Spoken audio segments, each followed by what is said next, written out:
Welcome back to the Christianity and Business Podcast, an initiative of the Archie W. Dunham College of Business at Houston Baptist University. I'm your host, Darren Shearer, and this is the show that helps Christian business leaders to integrate biblical values into business. On this episode, we're joined by Dr. Michaela O'Donnell. Michaela is the author of the brand new book, Make Work Matter, Your Guide to Meaningful Work in a Changing World. And she's also the executive director of the Max Dupree Center for Leadership, where she oversees the center's vision, strategy, program, and team, all with the goal of helping leaders like you, our listeners, respond faithfully to God in all seasons of your life and leadership. And Michaela is the primary visionary and content creator behind the Dupree Center's. By the way, Dupree Center is at Fuller University. She's behind the Dupree Center's blossoming Road Ahead program, a 6-week experience rooted in research that's designed to help folks in transition take a breath, discern next steps, and gain clarity about whatever it is God is calling them to do. Michaela, welcome to the show. Darren, that was quite the generous intro. Thanks for having me. It's good to be here. Yeah, excited to have you on. This is certainly a very current issue that's going on. Wanted to start out asking you about this concept of the Great Resignation. And it's been all through the news, and certainly employers are feeling it. What is the Great Resignation, and why do you think it's happening? Yeah, great question. The Great Resignation. I think it was actually maybe a professor in Texas. It was a professor who coined the term. I'm probably going to be wrong about that now, but let's just say it may have been a professor in Texas who coined this term within the last year. And this is really representative of the fact that between 40 and 60% of people, depending on what data source you look at, are considering quitting their jobs right now, are considering making a job change.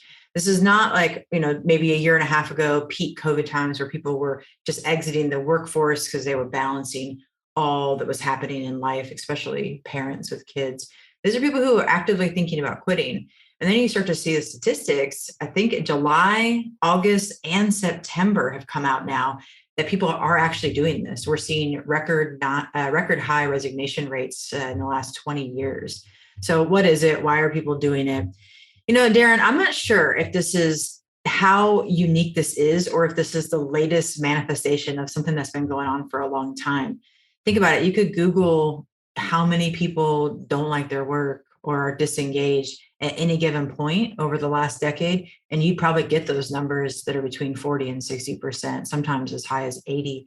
The difference is that people are actually considering making a move, and in many cases, making a move. So there's all sorts of things behind that. We can get into some of what I'm noticing and seeing. But yeah, we're in a moment where people are reconsidering, where people are stepping back and asking questions. And this is happening actually across a lot of different industries. It's not specific to just one or two. Yeah. And you had a stat in one of your articles, I assume it's in the book as well. Gallup estimates that 48% of people are thinking about quitting their jobs. What types of people are most likely to quit right now? Yeah, well, that's very contextual in terms of what types of people, but I'll describe a couple of things I'm noticing. So there are certain industries where the rules of how to work in those industries honestly haven't been working for a long time. You think about restaurant workers, right? Let's use an obvious example that many people have probably experienced. I've been to restaurants in California, in Washington, in Illinois, Nebraska, Maine, Texas in the last 9 months that have all been experiencing labor shortages. They're all like, people are running around crazy. Think about it. If you've been out to eat recently, you may have experienced this. And where it's hard to get people to come work. And part of me wonders if that's indicative of the fact that in many restaurants and in the industry as a whole, it's like access to healthcare, some pretty basic things. You're working usually minimum wage with tips, late nights, right? And weekends, and just some different things that aren't necessarily on the cultural list of most desired things about a workplace. So in some cases, you're seeing people start to to quit or resign because now there's an opportunity for mobility, and that's happening in industries like restaurant and otherwise. But in other cases, Darren, you're seeing people start to reevaluate. Okay, so I've been doing X, Y, and Z. I was talking to a lawyer just the other week, and she said, Michaela, I make good money. On paper, this is good work, but I honestly just don't really like it. It's kind of soul sucking, and it's not very much fun. And I feel weird about the fact that this is her talking. I feel weird about the fact that I'm even trying to say work should be fun. And so you've got another level of people who are just recalibrating. And I think that's where you start to get questions of meaning and purpose and significance. And then when you start to get questions of meaning and significance and purpose, those to me feel like spiritual conversations. Those to me feel like soul-filled conversations. So I think enter the whole faith work, the framework and lens and et cetera, et cetera. So I think a lot of different people for different reasons are thinking about making a move. Yeah. So from a Christian standpoint, is there anything wrong with leaving a job and, leaving your employer high and dry, frankly, and pursuing more pay and more ideal working conditions, just finding more fulfillment? Like, is there anything necessarily wrong with that? I think this is a really good question, Darren. And I think that it's something that Christians should be thinking pretty seriously about. A couple of things. One, work, like everything else in life, is subject to the best and worst parts of humanity. What that means is that there are some work systems that are overly greed driven, that really do put kind of profit way ahead and not even in light of people, that are exploiting people, et cetera, et cetera. So it would, and I think in those moments, you see, now I'm thinking about the book of Exodus and God delivering the Israelites from Pharaoh, who's a ruler who is the very worst version of the things I'm just describing, has enslaved the Israelites, and God brings them out of that. So I think there's a place that, depending on work environment, depending on working conditions, it can be a holy move to say, okay, no longer, no more. And, we're going to, we are going to go over here instead. But I also think that there's many a time and many a case that, God is calling us very specifically to redeeming and restoring work. And sometimes those very systems I just named, or much more sort of ordinary expressions of it, are things that we're called to stay and work on. And so it feels contextual. And I wouldn't want to say this is the Christian response or this isn't the Christian response, but I would say that thinking carefully, spending time with others, really letting it be a long and wise decision is part of how Christians can go about discerning in this moment. So what does the Bible teach about for those who are experiencing these unsettling feelings concerning their profession, really sensing that they're in a time of transition? What does the Bible offer to those of us in that situation? Yeah, that's a great question. I think I might go to a bit of a conversation about calling here, right? Because sometimes we infuse conversation about calling with our work, though I might want to parse those out. And I want to say a theology of work is actually different than a theology of calling. And part of the work of Christians is to consider how they might relate and therefore inform their work. But I'll talk about a theology of calling, because I noticed that in times of discernment, right, we do these groups at the Dupree Center where I work. They're called Road Ahead. And those groups really are discernment groups. People spend 6 weeks discerning questions of vocation. And they're really asking, what is God calling me to? Like, what does God want me to do next? And as part of my work at Fuller, I teach classes. I teach in the graduate level, and I ask students. These are people who are going to be pastors or nonprofit workers and or go into business. We have more people coming to do theology degrees that are going into business than you might guess. And I asked them, like, what do you think calling is? What is calling? And we'll have this group discussion, and I won't really comment. I'll just be facilitating it. And eventually something like, calling is a job I love, or calling is the work I was meant to do, comes up. And I'm like, that's really beautiful. That's a beautiful sentence. And I wish that that was what the Bible said about calling, but it's actually not what the Bible says about calling. And so we go into a larger conversation about what the Bible actually says and doesn't say. And over time, it's been helpful for me to think about calling kind of like a set of nesting dolls, actually, to picture a set of nesting dolls. So in the innermost nesting doll is the thing that's the core, the one that opens no further, is just the call to belong to Jesus. Absolutely. Next layer out, and that's sort of Matthew 4 stuff, and disciples walking step by step alongside Jesus and behind Jesus. Next layer out, the call to participate in redemption, right? If we're supposed to be doing things in this world, we are supposed to be joining God in that work. The next call out, the call to create and loving service of one another, going all the way back to Genesis 1. And then finally, when you have those dolls in set, that's when you can start to talk about all the particular callings that are people, places, moments, roles, sometimes specific jobs or work, but certainly not, isolated to that. And when you think about calling in that more expansive way, it starts to become liberating, actually, that no matter where we find ourselves, we're people who are expressing all these layers nested within, rather than just trying to find the one particular calling that God has for us. And so in moments of transition, that can start to take the pressure off. It's kind of like, okay, stepping back and realizing that honestly, probably most places that I might be are moments for me to participate in what God's doing, and that the change doesn't feel as urgent in the same way, and the pressure is not on it, which actually starts to enable us to to enter into some other decision-making rubrics and discernment processes. So the first thing I like to go to when people are talking about discernment is actually kind of a wider idea of the theology of calling. Yeah.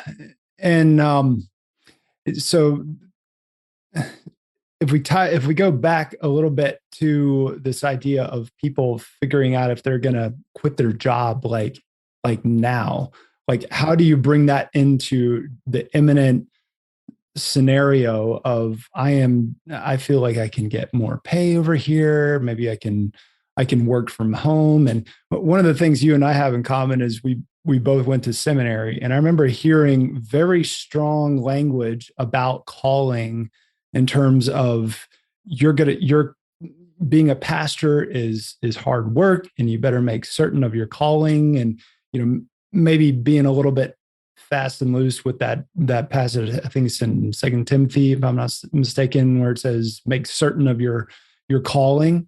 And because I don't really hear business people talking in that kind of language. Typically, this is like the conversion stories of not just conversion stories, but the stories of the great heroes of the Christian faith, where I think it was John Wesley whose heart was strangely warmed, and he just knew that he was called to the ministry. And it's almost like a rite of passage for Christian religious leaders to have, not just Christian, but really, I think probably a lot of religious leaders in any religion, to have that kind of a story. But I mean, for those of us working in the marketplace, do we need to have that kind of a story? That's a great question. I have mixed feelings about this. On the one hand, I do think that a theology of calling is just sometimes amped up in a way that ultimately leaves people with a lot of baggage. And I say that because I've sat with a lot of people that are like, I don't even want to use that word. That word has been, like you said, people playing fast and loose with that word. And so I would want to say, and I think that gets particularly amped up in religious circles, and not every religious circle. And I think there's a long lineage of this. Honestly, this goes all the way back to the Reformation and even before the Reformation, in terms of this core question of what does it mean to be a Christian, and what does it mean to have spiritual significance in the eyes of God, which I think in part is related to our own quest for identity and purpose and so on and so forth. So to have that experience is not bad, but it's also not necessary for God to be in what we're doing and to be calling us in the work that we're doing. And so I think about like the business that I had for 10 years before I started doing PhD work. It's a branding and creative agency with my husband called Long Winter Media. He still runs it. And would I talk about God's presence in that any differently than I would talk about God's presence in my work as the executive director of a leadership center at a seminary? No, I wouldn't. They feel exactly the same to me. And so if we're searching for that feeling and that sureness, I don't think that's an unhealthy quest. And at the same time, I wonder why we would be searching for that sort of sensation. Now, in terms of calling, and then all the way back to the very practical, one of the things over and over again that is critical to just asking the what do I do right now questions is other people, right? Other people, this is even Wesley, and you quoted John Wesley, the idea that we would come to know what it is that God wants us to do without other people as a sort of chorus around us is not isn't something John Wesley would have gotten on board with, isn't something that the heroes of the faith, to use your language, would have gotten on board with. And so this role of other people is critical. And I think in terms of our careers and what do we do, who are the one or two or three other people that you can talk it out with? Because I actually don't think it's crass to necessarily want to make more money. It's different when you say, okay, I'm already in the top 1%, and I just, want to notch up a few levels different. That might be a conversation about, okay, why more money? But it's like, okay, you got a family, you're trying to pay the bills, you're trying to save for retirement, all the different things that we need to do. That's not a crass thing. And I don't think that Christians should say necessarily, oh, we aren't interested in more money, and we're going to be, the martyr always in every situation. So I'm not saying that. But other people become really core. So you talk it through. This is what's going on. These are the other opportunities, and the number of people that I made a job change about 6 months ago. I'm still at the same place, but the number of people that I invited into that conversation is probably 10 or 12 people, Darren, because it's like, that's how we're starting to make sense of these theologies in our everyday spaces. The last thing I'll say is that sometimes we have the luxury of all those people being Christians and being able to speak this kind of language. But other times there are people's voices that aren't necessarily Christians who are still very valuable. They get who we are as professionals. They get the kind of value that we add to a company. They even might get what matters to us, to go back to sort of the themes that I'm writing about in this book, make work matter. They see that in us, and therefore they're good sounding boards as we're making decisions. Yeah. Do you find it helpful to make a distinction between a calling or vocation, which I think are synonymous when you think about just the root of the word vocation, vocal, it's a calling, and an assignment? Because it seems like if I recognize that my calling is, well, one core aspect of my calling is to represent the Lord in the business world, then the actual assignment of, I mean, for an employee, you really in effect are in business for yourself. You just have one employer, right? I mean, you have one client, right? But if you're a business owner, ideally you are more diversified and you've got, multiple clients. And I mean, if you quit one client and say, I don't like the way they're treating my people, I don't think that, they're just not a good fit for our company. It's almost like a badge of honor for an employer or a Christian employer. But for a Christian employee who only has that one client, it's like, oh, where's your loyalty? Like, nobody's got any loyalty. This generation is, disloyal, and they don't want to do any work for anybody. And do you think some of that's in play here too? Yeah, to go back to the assignment thing first, this is where I would go back to that kind of nesting dolls. I'm like, yeah, the particular callings, and I'm using the word callings plural, I do think that those can be linked to this idea of assignment. And I think that we should assume that those are dynamic, because even if I'm a person called to the world of business, which I actually believe I am, even though I'm working, I'm called to the world of business and I'm living that out in a specific way right now. This is a good example, because was I not called when I was 18 and not necessarily in business yet? Am I not going to be called when I'm on maternity leave and caring for my kids? Am I not called when I'm going to retire someday? Like, no, like that. So that house can't be too small. But it's like, I'm a Christian person, and in this season, I'm making sense of God's calling as somebody who's called into business and to support business people. That starts to link with your assignment language. Now, on the work ethic, or working too much or not enough, this is interesting.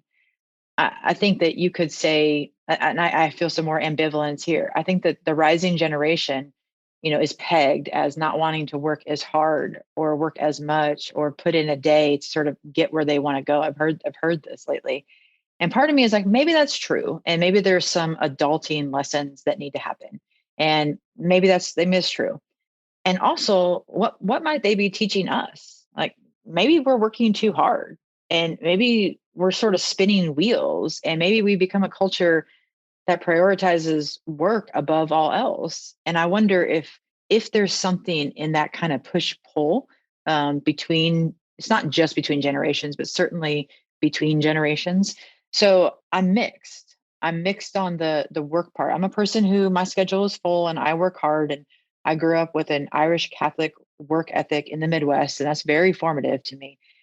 And at the same time, I think there's something to not being always on, not necessarily working that hard.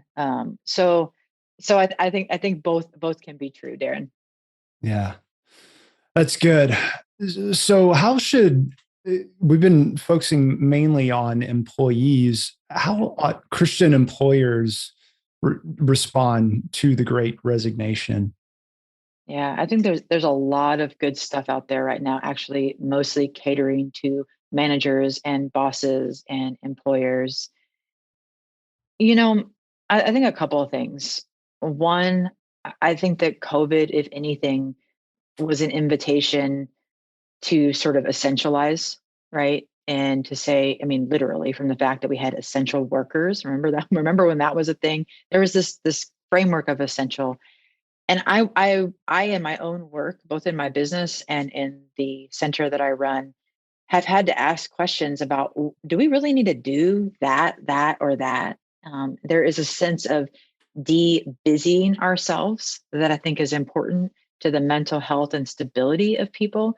That is linked to this should I stay or should I go question, right? When people are in environments where it's just pushing, pushing, pushing, and that's on top of collective trauma and everything else that's going on in the world, in our country. I think where we can pull back, we should. And that's really a choice that says, hey, every single person that works here is made in the image of God. They are precious. Their resources are precious. And if we don't need X, Y, and Z, let's not ask for it. Let's not do it. And in that essentialism actually comes some clarity that is good for the organization too. Because it's like, well, we cut all that and it didn't really matter. Now we're much more focused. We're much more lean. So there's some essentialism. Um, I think there's another huge thing that's going on, and that is the what I would call peripheral work of inclusion and justice, diversity, equity, depending on how that's looking at different workforces. That's increasingly important to employees.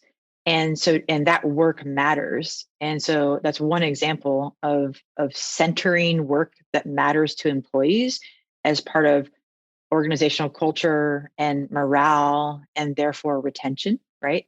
So centering work that matters, that maybe isn't calculated into the bottom line or on the books, but people are saying they want.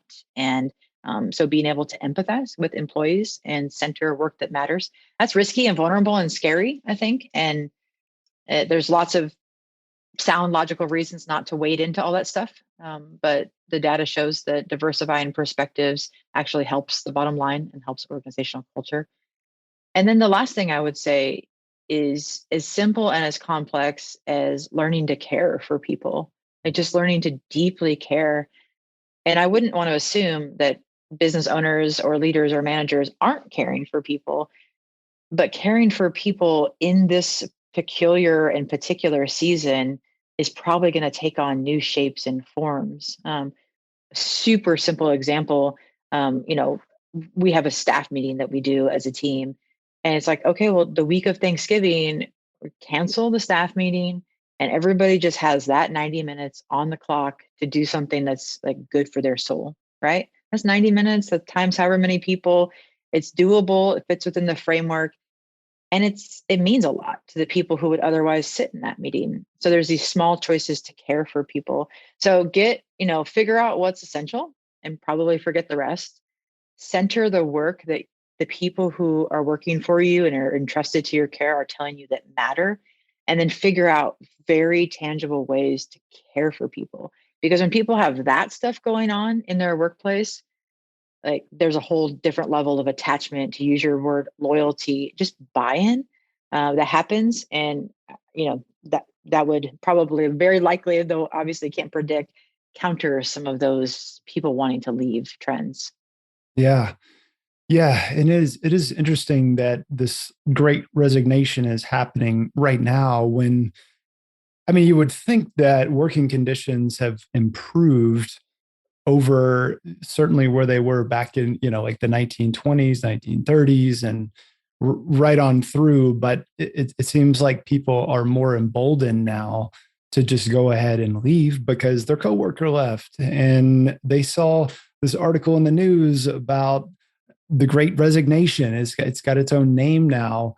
And so employers are definitely going to have to, I don't think step up their game in terms of like doing more, but as you're saying, maybe doing less. Yeah. I mean, we we went to a Waffle House that was closed, I think like around breakfast time, and the sign on the door said, "We don't have enough people to be open right now," and they said we might be open in 3 hours. So it was something like that. But who knows? Maybe Waffle House doesn't need to be open 24 hours a day. Like, you know, um, but I know that's heresy for some people. I know. But Don't be talking about closing Waffle House, Darren. yeah, for Come me after back you. in college, Yeah. back in high school. I mean, where else So, are you gonna go, right? for sure. So Michaela, what do you want people to do as a result of what they've heard today? Yeah. I mean, so I wrote a book about making work matter, and I wrote it before the Great Resignation. I wrote it before the numbers, just because the way publishing works. I wrote it in a time where I was looking back and looking forward, and I have been surprised just how palpably interested people are in conversations about meaning right this moment. So, if people are thinking about making a change, I would change. It's probably not. They've probably been thinking about it for a while, and this moment is giving them more permission to do that. And if a lot of people are making changes in your department, if you're leading or in your business, I think that's an invitation to do some really hard looking at what you're doing, and how, what you're doing, no matter if you're making waffles or anything else, is really an invitation for people to do something that matters, and for people to feel like their work matters, and that happens less in the output and more in how people feel and how people are treated and how people get to work alongside one another. And that's in the very daily small stuff. So the invitation is for the employees, people who are thinking about their work, to pursue that meaning, but not necessarily in an overinflated, sensational way, but in the ordinary, talk to each other way. And for the people who are leading, to give people that space by cutting out stuff that doesn't need to be there. Yeah, that's really good. And the book is Make Work Matter. Where do you want people to go? Certainly, the book is on Amazon. Any other specific place you want people to go? Yeah, you can obviously buy it wherever books are sold, but we've got a lot more information about it, including some online courses and just sort of extras at the Dupree Center website, which is just DEPREE.org, or you could just Google Dupree Center Fuller Seminary. Awesome. Michaela, this has been encouraging and challenging. And I know that our listeners are better for it. So thanks for coming on to help us grow today. Thanks, Darren. It's good to be with you. We hope you've enjoyed this episode. And if so, we would greatly appreciate it if you would leave us a quick rating and review for the Christianity in Business podcast on iTunes. You can get more information about HBU Center for Christianity in Business at christianityinbusiness.com. Thanks for listening, and remember to keep integrating biblical values into your business.